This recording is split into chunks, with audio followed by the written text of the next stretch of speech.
Hello दोस्तों, स्वागत है आप सभी का डीएलएस न्यूज चैनल पर एक बार फिर से। तो आज तारीख हो गई 30 जून 2021। इस महीने का आखिरी दिन है। दिन हो गया बुधवार और बात करेंगे आज के मुख्य समाचार और टुडे ब्रेकिंग न्यूज के अपडेट वीडियो में नजर डालेंगे देश भर की तमाम बड़ी खबरों पर। आज की खबरों में जानेंगे दोस्तों, अगर आपके भी घर परिवार में कार या कोई 4 व्हीलर है तो उस पर सरकार का एक सख्त नया कानून आ चुका है, क्या मैं आपको बताऊंगा। वहीं स्कूल खुलने को लेकर भी एक बड़ी खबर आ रही है। साथ ही गणेश चतुर्थी को लेकर सरकार ने नई गाइडलाइंस जारी की है। देश के प्रधानमंत्री नरेंद्र मोदी सरकार की तरफ से देशवासियों के लिए कुछ बड़े ऐलान और ऐसी बड़ी घोषणाएं निकल कर आ रही हैं जो आम आदमी को जरूर जाननी चाहिए। पीएम मोदी की हाई लेवल मीटिंग में कुछ बड़े फैसले लिए गए हैं और देश को कोरोना की एक और वैक्सीन भी मिलने जा रही है। इस तरह की आज की 50 अहम बड़ी खबरें जानेंगे इस वीडियो में। बिल्कुल बने रहेगा मेरे साथ और एकदम पूरा लास्ट तक देखते रहिएगा। मैं आपका बिना टाइम वेस्ट किए सीधे ले चलता हूँ पहले अपडेट में। तो देखिए आप, सुप्रीम कोर्ट ने प्रवासी मजदूरों को बड़ी राहत दी है और सरकार से कहा कि कोविड-19 की स्थिति जब तक जारी रहती है ना, तब तक लोगों को फ्री राशन मिलना चाहिए। कोरोना वायरस की महामारी चल रही है अभी और आपको पता होगा सरकार ने राशन फ्री देने की योजना भी निकाली हुई है और ये योजना तब तक देश में चालू रहनी चाहिए जब तक कि कोरोना का माहौल जो है ना वो पूरी तरह से खत्म नहीं हो जाता। ये कहना है देश के सर्वोच्च न्यायालय सुप्रीम कोर्ट की तरफ से।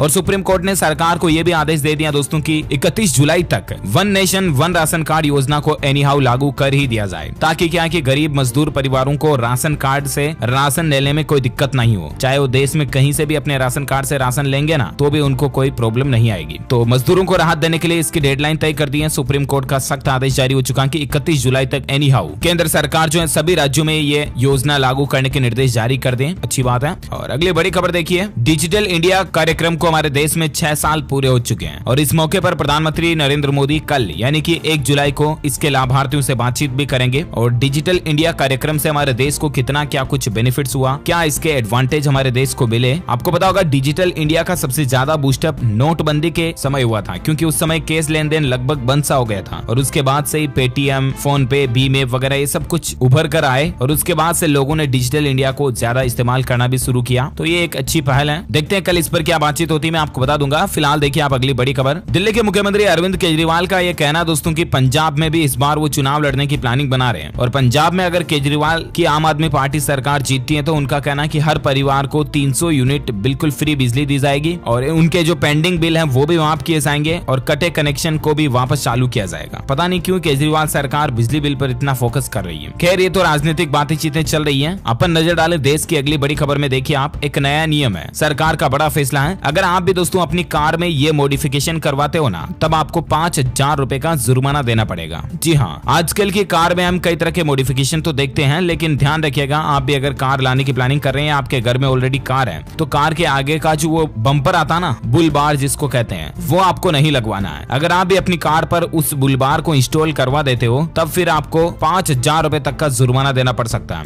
क्योंकि दोस्तों आरटीओ और ट्रैफिक रूल्स के रिगार्डिंग ये बुल बार लगाना बिल्कुल कानून के विरुद्ध है, नियमों के विरुद्ध है और इसीलिए आप अपनी कार के आगे ये ग्रिल ना लगवाएं। ओके, और चलिए देखिए अगली बड़ी खबर, गणेश उत्सव पर महाराष्ट्र सरकार ने नई गाइडलाइंस जारी की है। पंडालों में 4 और घरों में सिर्फ 2 फीट के ही गणपति इस बार स्थापित किए जाएंगे और वहीं गणपति स्थापना और विसर्जन में भीड़ जुटाने वाले आयोजन नहीं होंगे। हालांकि गणेश चतुर्थी और गणपति स्थापना अभी दूर है थोड़ी, मतलब जुलाई और अगस्त के 2 महीने बाकी हैं, लेकिन इससे पहले महाराष्ट्र सरकार ने गाइडलाइंस जारी कर दी है। इस बार मूर्ति की ऊंचाई को लेकर ये नियम होंगे और भी कुछ डिटेल्स आप स्क्रीन पर देख सकते हैं। अगली बड़ी खबर देखिए दोस्तों, भारतीय स्टेट बैंक, एसबीआई और एचडीएफसी बैंक समेत कई सारे बैंकों ने डेडलाइन को बढ़ा दिया। कौन सी तारीख को? तो जो दोस्तों बैंकों की एफडी, स्पेशल एफडी स्कीम थी ना सीनियर सिटीजन के लिए, जिसमें सीनियर सिटीजन को ज्यादा ब्याज मिलता है, तो उस एफडी स्कीम की तारीख इस बार लास्ट महीने मतलब 30 जून तक की थी। इस महीने की अंतिम तारीख की थी 30 जून, लेकिन उसको बढ़ाकर 30 सितंबर कर दिया। जून के बाद जुलाई, अगस्त और सितंबर, लगभग 3 महीने तक स्पेशल एफडी स्कीम की डिपॉजिट स्कीम को बढ़ा दिया। अब कौन कौन से बैंकों ने? एसबीआई, एचडीएफसी बैंक और बैंक ऑफ बड़ौदा ने इस तारीख को बढ़ा दिया। तो ये वाकई में बैंकों का सीनियर सिटीजन के लिए बहुत ही अच्छा फैसला है। अच्छा,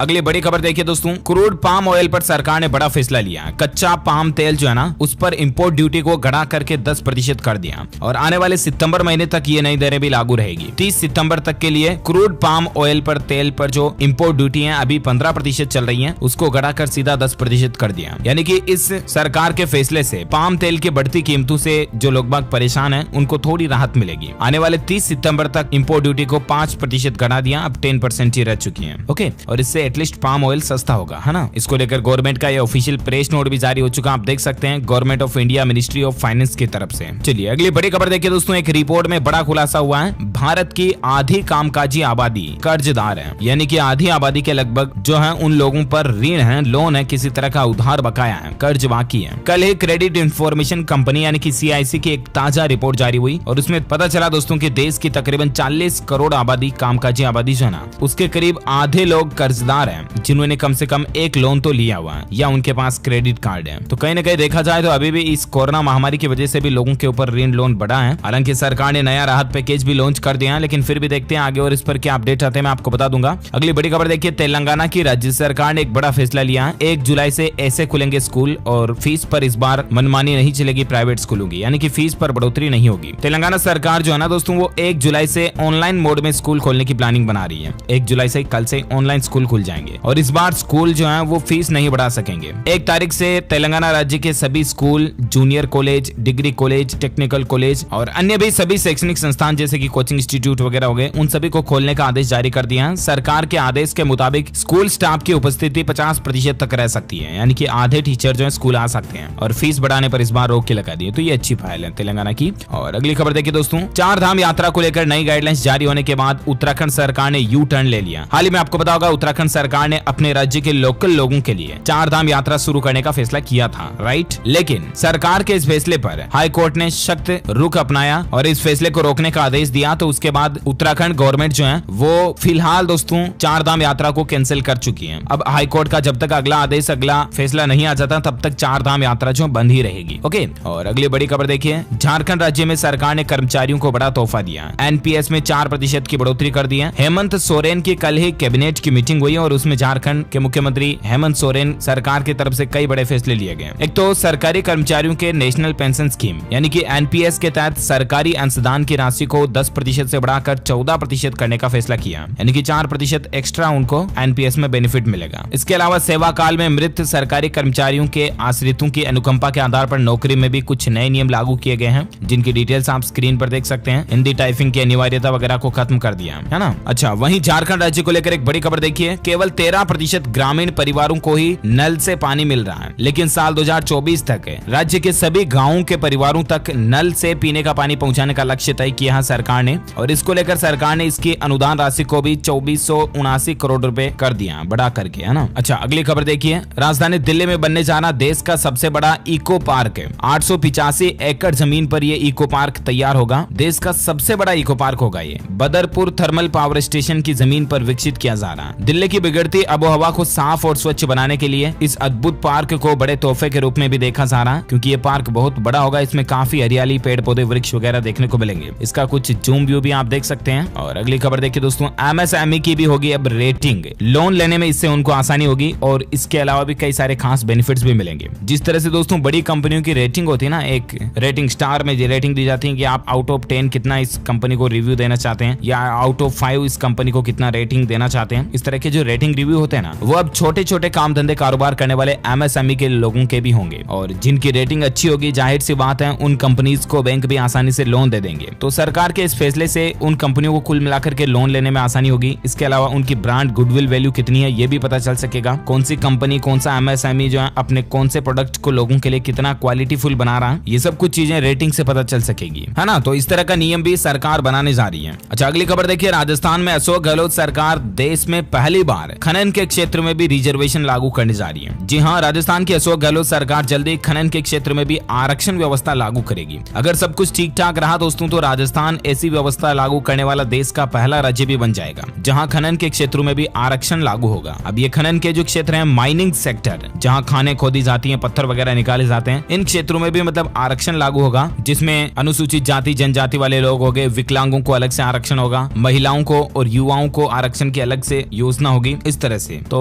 खाने वगैरह जो होती है ना, खान विभाग, वो इसको लेकर प्लानिंग बना रहा है। ऐसा नियम राजस्थान में लागू करने की सरकार की प्लानिंग है। ओके, अगली बड़ी खबर देखिए, मध्य प्रदेश में 31 जुलाई तक नहीं बढ़ेगी रजिस्ट्री फीस। सरकार ने प्रॉपर्टी की गाइडलाइंस बढ़ाने का फैसला टाल दिया है और 19 से 20% तक फीस बढ़ाने का जो प्रस्ताव है, उसको अब 31 जुलाई तक बढ़ा दिया। ये देख सकते हैं, इसको लेकर संशोधित ऑफिशियल प्रेस नोट भी मध्य प्रदेश सरकार की तरफ से जारी कर दिया गया। ओके, और अगली बड़ी खबर देखिए, केंद्र सरकार का एक बड़ा फैसला है। 4 लाख का इंश्योरेंस देने वाली इस सरकारी स्कीम पर अब प्रीमियम नहीं बढ़ेगा। दरअसल प्रधानमंत्री जीवन ज्योति बीमा योजना और प्रधानमंत्री सुरक्षा बीमा योजना, ये 2 ऐसी बीमा योजनाएं हैं हमारे देश में दोस्तों, जिसमें लगभग 300 रुपए के समथिंग, 300 साढ़े 300 से समथिंग आपको 1 साल का चार्ज देना होता है, ठीक है ना। और इस पर आपको 4 लाख रुपए तक का इंश्योरेंस सरकार देती है। हालांकि बीमा कंपनियां इस योजना पर 20% पॉलिसी की रेट को बढ़ाने की मांग कर रही थी, लेकिन केंद्र सरकार ने फैसला ले लिया कि ये जो 4 लाख वाली इंश्योरेंस स्कीम है ना, जिसमें एक की प्रीमियम सालाना 330 रुपए है और दूसरी सुरक्षा बीमा योजना की जो प्रीमियम सालाना 12 रुपए है, महीने के 1 रुपए में आपको 2 लाख रुपए तक का इंश्योरेंस मिलता है। तो इन योजनाओं पर सरकार कोई भी मतलब प्रीमियम चार्ज राशि वगैरह नहीं बढ़ाएगी, ठीक है ना, इस साल तक। तो ये गवर्नमेंट का फैसला है। और अगली बड़ी खबर देखिए, बिहार में पंचायत चुनाव पर बहुत बड़ी खबर आ रही, बिग ब्रेकिंग न्यूज अपडेट देखिए। इस बार जो बिहार में पंचायत चुनाव होंगे ना, वो ईवीएम से तो होंगे ही, उसके साथ साथ बैलेट पेपर से भी मतदान होंगे। इलेक्शन कमीशन यानी कि चुनाव आयोग की तरफ से ये बड़ा फैसला लिया गया है, क्योंकि बहुत बार आपको पता होगा चुनाव होने के बाद प्रत्याशियों के मन में ये डाउट रहता है कि मतलब वोटिंग मशीन में किसी ने गड़बड़ी कर दी होगी, या कोई फलाना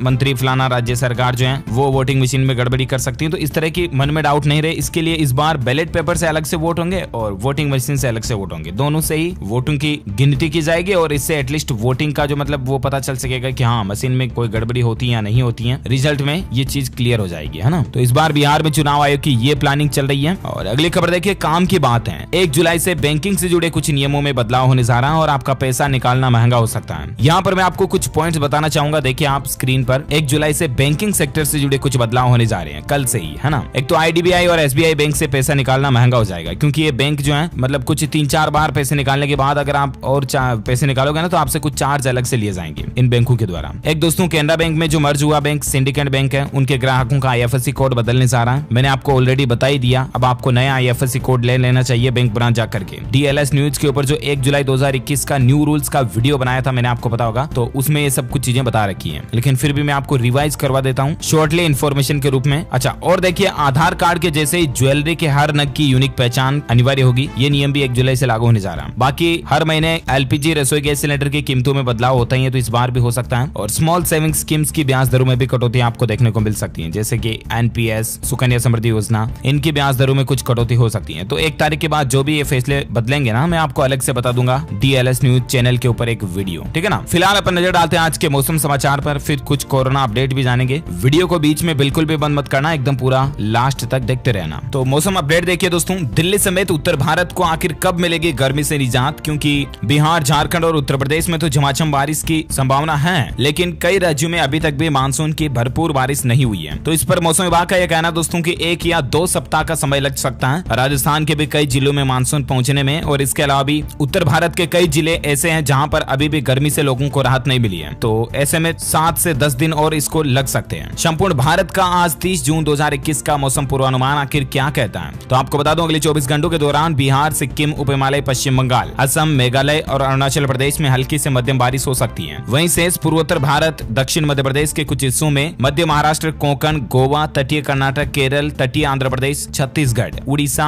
अंडमान और निकोबार द्वीप समूह और लक्षद्वीप में भी हल्की से मध्यम बारिश हो सकती है। वहीं मराठवाड़ा, तमिलनाडु, दक्षिण गुजरात और उत्तराखंड में भी हल्की बारिश आपको देखने को मिल सकती है। तो ये रहा अगले 24 घंटों के दौरान का मौसम अपडेट। और आइए अब नजर डालते हैं सराफा बाजार में सोने चांदी के रेट को लेकर क्या खबर चल रही है। देखिए, अमेरिका हो या दिल्ली, सब जगह अभी सोने का भाव टूट रहा है, यानी कि सोना धीरे धीरे नीचे गिर रहा है, सस्ता हो रहा है। सोने के हाजिर भाव में गिरावट देखी गई और चांदी की कीमतों में भी गिरावट आई है। अभी सोना खरीदने की सोच रहे दोस्तों तो ये सही समय हो सकता है, क्योंकि सोना 47,000 और चांदी 69,000 रुपए से भी कम की रेटों पर आ चुके हैं। अभी सोने का रेट चल रहा है 46,854 रुपए प्रति 10 ग्राम पर, और वहीं चांदी का रेट चल रहा है 68,950 रुपए प्रति किलोग्राम पर। ओके, तो ये रहा gold and silver price today news सराफा बाजार को लेकर अपडेट। और आइए अब नजर डालते हैं देश से जुड़ी कुछ कोरोना वायरस से संबंधित बड़ी खबरों पर। देखिए आप, पंजाब में डेल्टा प्लस कोरोना के वेरिएंट के बढ़ते मामलों के बीच अब सरकार ने 10 जुलाई तक फिर से कोरोना प्रतिबंध यानी कि लॉकडाउन को बढ़ा दिया। पंजाब की अमरिंदर सरकार ने 10 जुलाई तक पंजाब में लॉकडाउन को बढ़ा दिया है और पब और बार के लिए नियम बनाया गया कि 50% क्षमता के साथ 1 जुलाई से ये खोले जा सकेंगे। हालांकि फिर भी यहाँ पर 10 जुलाई तक लॉकडाउन की सख्त पाबंदियां लागू रहेगी पंजाब में, क्योंकि अभी ये नया जो कोरोना का वेरिएंट आया ना डेल्टा प्लस, ये बहुत ज्यादा बढ़ रहा है। देखिए उत्तर प्रदेश में भी कोरोना से 18 और मौतें हुई और डेल्टा प्लस वेरिएंट को लेकर योगी सरकार ने भी गाइडलाइंस जारी कर दी है और सभी अधिकारियों को मतलब सावधान रहने की, अलर्ट रहने की चेतावनी जारी की गई है। उत्तर प्रदेश में देखिए 100% क्षमता के साथ सरकारी दफ्तर खुलेंगे और सभी कर्मचारियों को ऑफिस आना भी जरूरी होगा। यूपी की योगी सरकार ने ये भी नियम लागू कर दिया। उत्तर प्रदेश में अब 100% अटेंडेंस जो है सरकारी ऑफिस में सभी कर्मचारियों की अटेंडेंस जरूरी होगी। कुछ नियम लागू होंगे जैसे कि सभी के मोबाइल पर आरोग्य सेतु ऐप होना जरूरी होगा वगैरह वगैरह। वहीं कोरोना पर अगली खबर देखिए दोस्तों, कोरोना मरीजों में पहली बार मल के रास्ते ब्लीडिंग का लक्षण भी दिखाई दे रहा है। साइटोमेगालोवायरस को लेकर चेतावनी जारी की गई है। 5 ऐसे मरीजों में केस देखे गए दोस्तों जहां पर कोरोना संक्रमितों के अंदर फ्रेश होते समय मल के साथ ब्लीडिंग यानी कि खून आने की शिकायत भी कुछ मरीजों में देखी जा रही है। ऐसे सिम्टम्स भी अब ये कोरोना के आ रहे हैं। अच्छा, अगली खबर देखिए, देश को मिलेगी एक और कोरोना वैक्सीन जो कि पहली इंटरनेशनल वैक्सीन होगी। मॉडर्ना को इमरजेंसी अप्रूवल मिल चुकी है, पर 100 लोगों पर ब्रिज ट्रायल की शर्त को तो पूरी करना ही होगा। अब ये कोरोना की चौथी वैक्सीन जो भारत में रिलीज होने जा रही है। 3 तो अभी ऑलरेडी चली रही है, आपको पता होगा। कोविशील्ड और कोवैक्सीन तो आई है, इसके अलावा स्पुतनिक वी भी चल रही है। अब यहाँ पर मॉडर्ना की कोविड-19 वैक्सीन जिसका नाम मॉडर्ना ही है वो रिलीज होने जा रही है। इसका इमरजेंसी ट्रायल मिल चुका। ओके, अगली खबर देखिए, केंद्रीय स्वास्थ्य मंत्री डॉक्टर हर्षवर्धन जी का कहना दोस्तों कि अभी हमारे देश में कोरोना की दूसरी लहर खत्म नहीं हुई है। उन्होंने चेतावनी भरे अंदाज में कहा सभी राज्य सरकारों को कि सावधान रहें और अभी भी जहां पर कोरोना के ज्यादा मामले आ रहे हैं ना वहां पर कंटेनमेंट जोन जैसी व्यवस्थाएं लागू करें, है ना। भारत में आज के कोरोना आंकड़ों की बात करें तो देखिए मामलों में बड़ी गिरावट देखी जा रही है। दूसरी लहर के पीक के मुकाबले नए केस आना 91% कम हो चुके हैं और रिकवरी रेट भी लगभग 96.9% तक पहुंच चुका है। देखिए पिछले 24 घंटों के दौरान हालांकि फिर भी कोरोना के मामलों में बढ़ोतरी हुई। 45,641 नए मामले 24 घंटों में आए और जबकि पिछले 24 घंटों में मौतों की संख्या 816 रही। अभी भारत में कुल मरने वालों की संख्या 3,98,000 हो चुकी है। एक्टिव केस अभी 5,31,000 चल रहे हैं। ओके, तो ये रहा दोस्तों आज का ताजा कोविड डेटा, राइट। और आइए अब नजर डालते हैं देश से जुड़ी कुछ और बड़ी खबरों में। देखिए, गृह मंत्रालय ने भी राज्यों को चिट्ठी लिखी और कहा कि कोरोना को लेकर सावधानी बरतें और कुछ 5 बातों का ध्यान रखें, जिसमें वही है टीकाकरण, उपचार, टेस्टिंग वगैरह। इन पर अभी भी राज्य सरकारों को फोकस करना चाहिए क्योंकि अभी भी मतलब 40-45,000 मामले रोज आ रहे हैं ना, तो ये भी कोई छोटी मोटी बात नहीं है। इसलिए अभी भी सावधान रहने की जरूरत है और आपसे भी रिक्वेस्ट है दोस्तों, बिना मास्क लगाए घर से बाहर ना निकलें। ऐसा नहीं कि कोरोना खत्म हो गया, समझ रहे हो ना। अच्छा,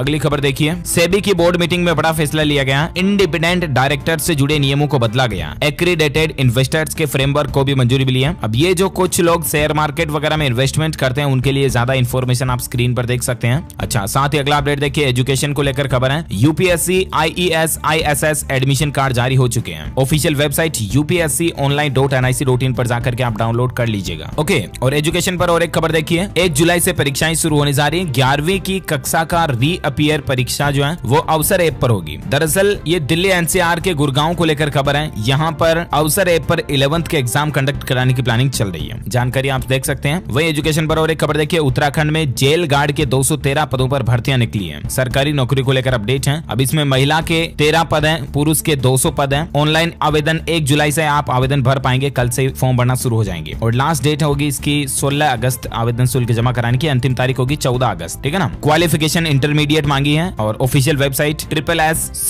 SSC.uk.gov.in पर जाकर के चेक कर लीजिएगा। अच्छा, वहीं देखिए दोस्तों, T20 वर्ल्ड कप की तारीखें घोषित हो चुकी हैं। आईसीसी ने कहा कि 17 अक्टूबर को टूर्नामेंट होगा और 14 नवंबर को फाइनल मैच होगा। ओमान में भी मैच होंगे। इसको लेकर ज्यादा शेड्यूल आप देख सकते हैं स्क्रीन पर। साथ ही खबर देखिए, सरकार की जो नई योजना है ना वो इथेनॉल वाली, उस पर अपडेट आ रहा दोस्तों कि भारत वाहनों में इथेनॉल आधारित फ्लेक्स इंजन की अनुमति देगा। 30 से 35 रुपए प्रति लीटर की बचत होगी। 1 लीटर इथेनॉल की कीमत करीब 60 से 62 रुपए पड़ेगी, यानी कि पेट्रोल तो अभी 100 के लगभग चल रहा है, तो भी आपको 35-40 रुपए की बचत होगी। टीवीएस बजाज इथेनॉल से चलने वाली गाड़ी भी बना चुके हैं। ब्राजील, अमेरिका, कनाडा में फ्लेक्स इंजन का ऑलरेडी यूज हो रहा है और भारत सरकार ने कल ही इसको लेकर एक नया नोटिफिकेशन भी जारी किया है और जल्द ही हमारे देश में मतलब सभी कार बनाने वाली कंपनीज वगैरह भी है ना, इनको भी कह दिया गया कि आप ऐसे इंजन बनाओ जो इथेनॉल फ्यूल से भी चल सके। तो मतलब बहुत जल्द ये गन्ना वगैरह के जो जरिए इथेनॉल बनता है इसका अब पेट्रोल डीजल के साथ फ्यूल में यूज होगा। इससे किसानों को भी फायदा होगा और आम लोगों को भी फायदा होगा क्योंकि ये फ्लेक्स फ्यूल जो है काफी सस्ता पड़ेगा। ओके, इससे कड़ी में दोस्तों यहाँ दिन भर की तमाम बड़ी खबरें, मुख्य समाचार, टुडे ब्रेकिंग न्यूज का अपडेट वीडियो यही फिनिश होता है। आप मुझे नीचे कमेंट्स करके बताइए कि हाल ही में गाड़ियों के इंजन के लिए सरकार ने कौन सा BS मानक तय किया था, मतलब कि वो BS इंजन होना जरूरी है। कितने नंबर वाला BS कंपलसरी किया, कमेंट करके बताइए मुझे। जो लोग इसका सही जवाब इस वीडियो के नीचे कमेंट बॉक्स में देंगे ना, वो रैंडमली सेलेक्ट किए जाएंगे हमारी DLS न्यूज टीम की तरफ से और आप जीत सकते हैं mobile, smartphone, computer, laptop, tablet, PC, gadgets,